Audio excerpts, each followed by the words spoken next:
तर मंडळी अवधूत रिसर्च तर्फे आपणा सर्वांचे पुन्हा एकदा स्वागत. मी प्रत्येक राशीचा एक व्हिडिओ बनवला आहे. त्याप्रमाणे मकर राशीसाठी 2026 कसे असेल हे या व्हिडिओद्वारे आपण समजून घेणार आहोत. आरोग्य, आर्थिक परिस्थिती, शिक्षण, करिअर, कौटुंबिक आणि सामाजिक जीवन मकर राशीसाठी 2026 मध्ये कसे राहील ते या व्हिडिओमध्ये कव्हर केलेले आहे. राशीचक्र हा शब्द राशी हा शब्द आपल्यापैकी बहुतेकांनी ऐकलेला असतो. एखाद्या व्यक्तीची अमुक राशी आहे, याचा अर्थ वेगवेगळा असू शकतो. जन्मकाळी चंद्र ज्या राशीत असेल ती चंद्र राशी, किंवा जन्मकाळी पूर्व क्षितिजावर उदित असेल ती लग्न राशी वगैरे. राशींची व्याख्या क्रांतिवृत्ताच्या 30 अंश एवढा विभाग अशी करता येते. या 30 अंशात 2.25 नक्षत्रे असल्याने 2.25 नक्षत्रांच्या व्याप्तीसही राशी असे संबोधले जाते. प्रत्येक नक्षत्र 13 अंश व 20 कला एवढ्या व्याप्तीचे असते व प्रत्येक नक्षत्राचे प्रत्येकी 3 अंश 20 कला एवढ्या व्याप्तीचे 4 चरण असतात. आणि असे हे नक्षत्र कित्येक तारकांच्या पुंजक्याने बनलेले असते. म्हणून एक राशी ही कित्येक ताऱ्यांनी त्यामुळे निर्माण होणाऱ्या 2.25 नक्षत्रांनी म्हणजेच नक्षत्रांच्या 9 चरणांनी बनलेली असते. क्रांतिवृत्त 360 अंशाचे असल्याने अशा एकूण 12 राशी असतात. आता राशी म्हणजे क्रांतिवृत्ताच्या या 12 भागांपैकी कोणताही 30 अंशाचा विभाग असे म्हणता येईल. जन्माच्या वेळी चंद्र ज्या राशीत असतो ती त्या व्यक्तीची राशी समजली जाते. कारण चंद्रमा मनसो जातः या उक्तीप्रमाणे व्यक्तीचा मानसिक पिंडच चंद्रावर अवलंबून असतो. भारतीय ज्योतिषशास्त्र पूर्वकर्मावर आधारित असल्याने जन्मवेळी चंद्र ज्या राशीत असतो ती राशी फार महत्वाची समजली जाते. कारण त्यावरून व्यक्तीच्या पूर्वजन्मीच्या वासनेचा बोध होतो. वासनेपोटीच पुन्हा पुन्हा जन्म असल्याने या जन्मी कोणत्या वासना घेऊन व्यक्ती जन्माला येते ते इतर ग्रह दाखवितात का ते पाहावे लागते.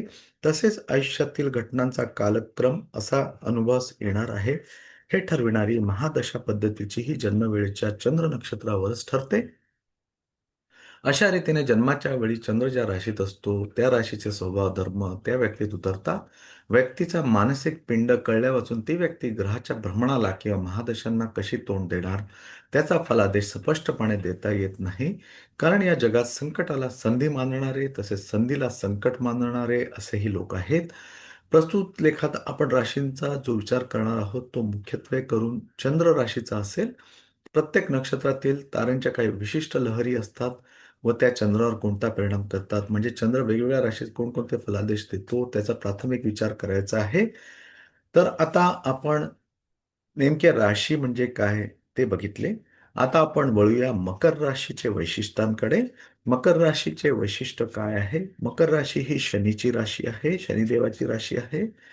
आणि मकर राशीबद्दल सांगायचे झाले तर मकर राशी ही प्रांतिवृत्ताच्या 270 ते 300 अंशाचा मृगमुखी मकरासारखा भासणारा राशीचक्रातील 10वा विभाग म्हणजेच मकर राशी होय. उत्तर आषाढेचे 3 चरण, श्रवण पूर्ण व धनिष्ठा नक्षत्राचे 2 चरण मिळून मकर राशी होते. मकर हे तिचे बोधचिन्ह आहे. ही राशी चरस्वभावी असून स्त्री राशी आहे. तसेच पृथ्वी तत्वाची असून स्वामित्व शनी महाराजांकडे आहे. मकर राशीवर जन्म घेणारी व्यक्ती म्हणजे जन्माच्या वेळी चंद्र मकरेत असलेली व्यक्ती अर्थातच शनीच्या करड्या शिस्तीखाली जाणार व शनीला ऐहिक उपभोगाची अनासक्ती असल्याने अशा व्यक्तीला असे भोग भोगावे लागतात की आपोआप व्यक्ती जीवनाला कंटाळते व परमार्थाकडे वळते. शनिचंद्राचे त्यांच्या उत्पत्तीपासून विरोध मतभेद आहेत.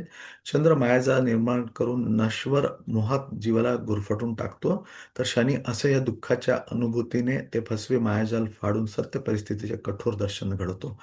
म्हणूनच साडेसाती पनोती चंद्राला लागते व व्यक्तीचा मोह व भ्रमनिरास होऊन ती शहाणी बनते. मकर व्यक्तींना फार विलासी राहणे मानवत नाही. साधी राहणी, उच्च विचारसरणी, दुसऱ्यासाठी त्याग करणे, वैराग्य अंगी बाणवणे, शरीर प्रकृतीची काळजी घेणे, मारुतीची उपासना, धार्मिक वृत्तीने वागणे इत्यादी गोष्टींनी फार फायदा होतो. मकर राशीला वैराग्याचा संदेश देत असतो. वैराग्य हे प्रपंचातील चटके बसल्याशिवाय येत नाही. म्हणून मकर ही परमार्थाची खडतर पाठ गिरवण्याची शाळा आहे. या राशीवर जन्म घेणाऱ्या व्यक्ती नाना तऱ्हेचे दुःखे भोगतात म्हणून त्यांची वासनाशक्ती गळून पडते व जीवात्मा लवकर मुक्त होतो. ऐहिकांच्या चष्म्यातून ही राशी अत्यंत, परंतु परमात्माच्या चष्म्यातून पहिल्यास फार श्रेष्ठ वाटते. मकर राशीबद्दल आता आपण 2026 कसे जाणार आहे ते बघूया. सुरुवात करूया हेल्थ. वर्षाच्या सुरुवातीला 6व्या घरात गुरुचे भ्रमण सारख्या समस्या निर्माण करू शकते. 11 मार्च पूर्वी तुम्ही तुमच्या आरोग्याची विशेष काळजी घ्यावी. तुमचे आरोग्य हळूहळू सुधारेल, तथापि अपघात होण्याची शक्यता आहे. गाडी चालवताना काळजी घेणे आवश्यक आहे. मार्च, ऑगस्ट आणि नोव्हेंबरमध्ये तुम्हाला आरोग्याच्या समस्यांचा सामना करावा लागण्याची शक्यता जास्त आहे. फायनान्शियल कंडिशन वर्षाच्या सुरुवातीला तुम्हाला काही कर्ज फेडावे लागू शकते. रिअल इस्टेटमध्ये गुंतवलेल्यांना लक्षणीय आर्थिक फायदा होईल.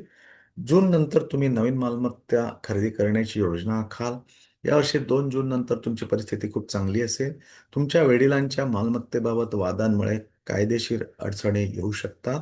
31 ऑक्टोबर 2026 नंतर एखादा मोठा व्यवसाय करार होऊ शकतो.